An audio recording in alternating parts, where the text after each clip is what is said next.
किसान साथियों राम राम।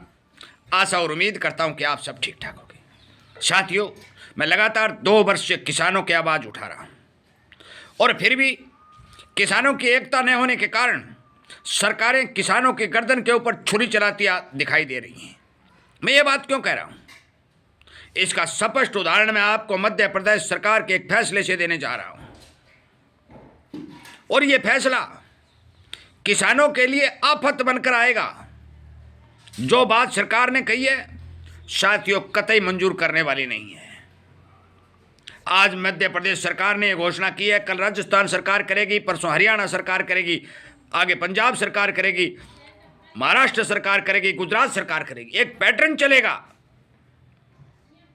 मैं आपसे विनय निवेदन प्रार्थना करता हूं कि आप अपनी एकता का परिचय दीजिए और मध्य प्रदेश सरकार के इस फैसले का विरोध करते हुए मध्य प्रदेश सरकार के तमाम मंत्री, तमाम मुख्यमंत्रियों, तमाम नेताओं, तमाम अफसरों तक अपनी प्रार्थना, विनती और ये वीडियो शेयर करके उन्हें ये बात बताने का काम करें कि आप किसान की गर्दन पर छुरी मत चलाइए साथियों। और मैं इसी तरह की आवाज़ें किसान के लिए उठा रहा हूं और इसीलिए आपसे मदद की गुहार भी लगा रहा हूं कि आप इस सोशल मीडिया के ऊपर चलाए जा रहे जागरूकता अभियान रूपी चैनल को ताकत दीजिए ताकि सरकारों को यह बात समझ में आ सके कि आज किसान जाग चुका है। शेयर करिए, चैनल के साथ जुड़िए, सब्सक्राइब करिए, संख्या बल को बढ़ाइए ताकि सरकार की कुर्सी तक हमारी आवाज़ पहुंचाई जा सके। आज मध्य प्रदेश सरकार ने गेहूं और धान की खरीद न करने का फैसला लिया है। क्यों लिया है? सरकार के नुमाइंदों, सरकार के अफसरों, सरकार के एजेंसियों ने हवाला दिया है कि राज्य के ऊपर 77,000 करोड़ रुपए का कर्ज है। साथियों, मैं बता देना चाहता हूं, यह कर्ज किसने किया? यह कर्ज किसान ने किया।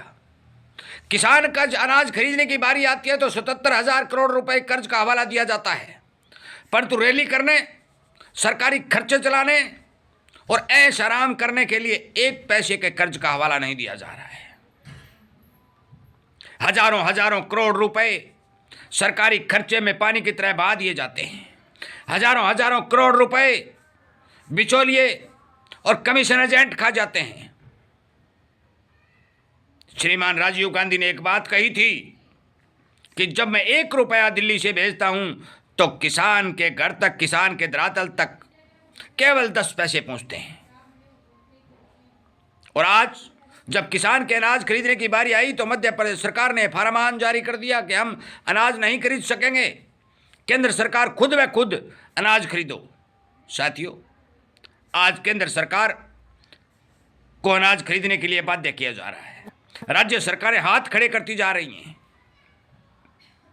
क्यों? आपका राजस्व कहां गया?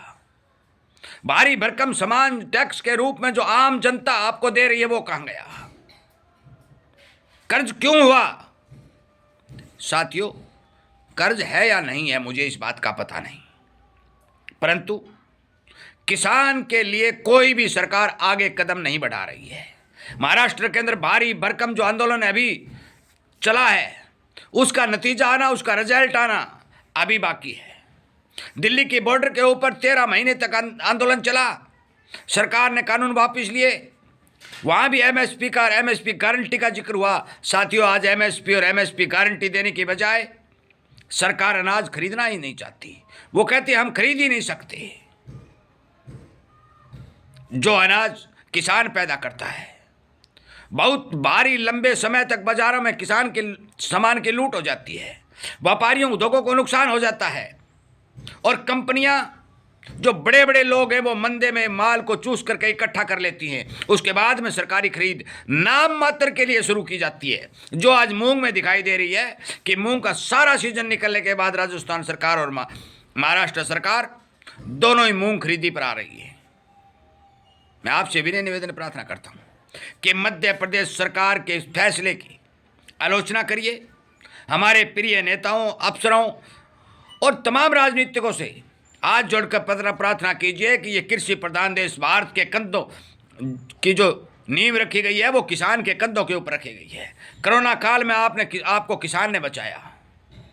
कच्चा माल पूरे देश को भारत का किसान पैदा करके दे रहा है। 150 करोड़ जनता का पेट भरने के लिए किसान रात और दिन मेहनत कर रहा है। आज इसके अनाज खरीदने के लिए आप कर्ज का हवाला देकर के हाथ पीछे खींच रहे हो। ये नीति सरकार की ठीक नहीं है। मैं बता देना चाहता हूं, बोलना पड़ेगा। जिस तरह से महाराष्ट्र के आंदोलन हुआ, उसी तरह आज एक अच्छे आंदोलन की जरूरत मुझे पड़ती हुई दिखाई दे रही है। परंतु फिर भी सोशल मीडिया के ऊपर किसान की आवाज़ की ताकत को सरकार पहचान सके, इसलिए सोशल मीडिया पर के ऊपर भी किसान की आवाज़ को उठाने और उसको मजबूती प्रदान देने के लिए आगे आए। और इसी तरह आज मध्य प्रदेश सरकार ने यदि फैसला लिया है, ये फैसला यदि कामयाब हो जाता है तो इनकी देखो देख अनेक सरकारें ये फैसला लेगी, किसान को भारी भरकम नुकसान होगा। साथियों, मेरा विनय निवेदन प्रार्थना है कि आप इस फैसले का विरोध करिए, सरकारों को जगाइए, हमारे नेताओं को जगाइए और झूठा कर्ज का हवाला देकर किसान के ऊपर जो मार पड़ रही है उससे बचाने का काम करिए। कर्ज कम करने के लिए सरकारी खर्चे घटाइए, किसान के माल की खरीदी बंद मत करिए। और किसान के माल की खरीदी बंद करने से क्या राज्य का कर्ज उतर जाएगा? कतई नहीं उतरेगा। अपने सिस्टम को बदलिए। आमदनी के जरिए जिस तरह से जनता आपको टैक्स दे रही है, उस टैक्स का सदुपयोग करिए। ठीक समय समय पर जांच करके एक एक पैसे की गिनती करके काम कराइए, कर्ज नहीं रहेगा। परंतु आज आपने कर्ज का हवाला दिया है तो किसान के कर्ज का जिम्मेवार कौन है? जो कर्ज किसान के ऊपर आपकी वजह से चढ़ता जा रहा है।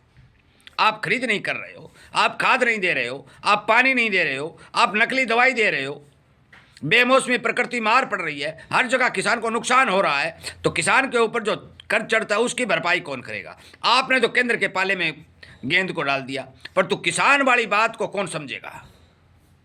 मेरा आपसे विनय निवेदन प्रार्थना है कि मध्य प्रदेश के किसानों की मदद कीजिए। मध्य प्रदेश के सभी किसानों से मेरा विनय निवेदन प्रार्थना है कि आप इस सरकार के इस फैसले का विरोध करिए, सरकार को जगाइए और किसान के विरोध में जो भी फैसले कोई भी राज्य की सरकार लेती हो, बोलिए, खड़े होइए। इन्हीं बातों के साथ इस वीडियो को विराम देता हूँ। उम्मीद करता हूँ कि आप जरूर इस आवाज़ को ताकत देकर सरकार तक पहुंचाने का काम करेंगे और किसान हित में आगे बढ़ करके चैनल को सब्सक्राइब करके इसके ताकत दे करके एक एक बात की जानकारी प्राप्त करते रहेंगे, शेयर करते रहेंगे और किसान को जगाते रहेंगे। जय हिंद।